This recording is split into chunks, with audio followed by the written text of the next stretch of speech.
शान्ताकारं भुजगशयनं पद्मनाभं सुरेशं विश्वाधारं गगनसदृशं मेघवर्णं शुभांगं श्रीलक्ष्मीकान्तं कमलनयनं योगिविरध्यानगम्यं वन्दे विष्णुं भवभयहरं सर्वलोकैकनाथम। जय श्री कृष्णा। सभी न्यूज रंग के भक्त प्रेमियों से निवेदन है कि आप लोग इसको आगे कथा को बढ़ाएं और सभी को सुनाएं, सब्सक्राइब करें। आज का प्रसंग 10वां अध्याय में आप लोगों को सुना रहा हूं और आज का दान भी बताऊंगा आखिरी में। भगवान नारायण लक्ष्मी जी से कहते हैं कि हे लक्ष्मी जी, पुरुषोत्तम मास में जो व्यक्ति गौ और ब्राह्मणों की पूजा करता है, इसका बड़ा ही महत्व है।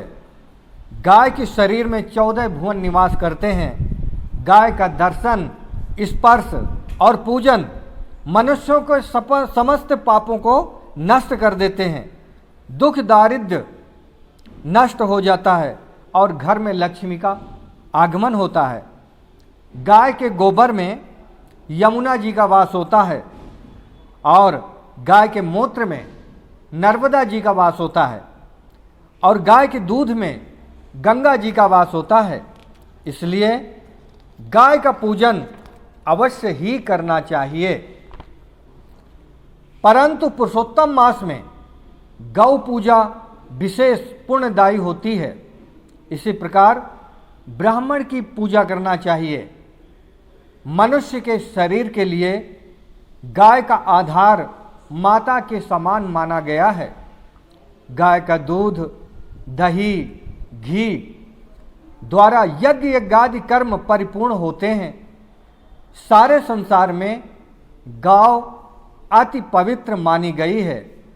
वेद और शास्त्रों में भी गाय का बड़ा महत्व होता है। पुराण और वेद शास्त्रों का स्थान तथा यज्ञशाला पूजन गाय के गोबर से लीपी जाती है। इसलिए गाय को यज्ञ का मुख और दूध को अमृत की संज्ञा दी गई है।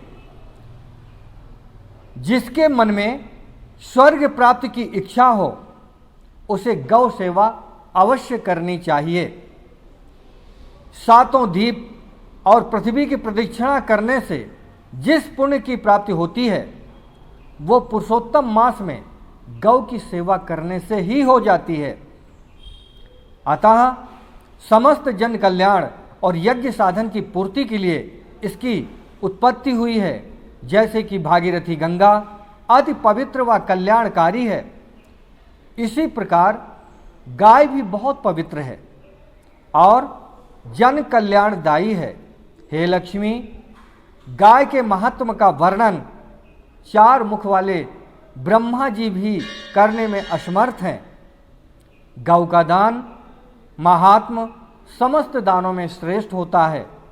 हे लक्ष्मी, जिस मनुष्य के मन में पुरुषोत्तम मास का अनंत पुण्य प्राप्त करने की इच्छा हो, उसे चाहिए कि अच्छे लक्षणों से युक्त सुशील युवावस्था और पुष्ट शरीर वाली गौ को वस्त्र द्वारा अलंकृत करके, गाय के सींग स्वर्ण से मढ़वा करके और खुरों को चांदी से मढ़वा करके श्रद्धापूर्वक विधान से पूजन करके किसी सुपात्र ब्राह्मण को।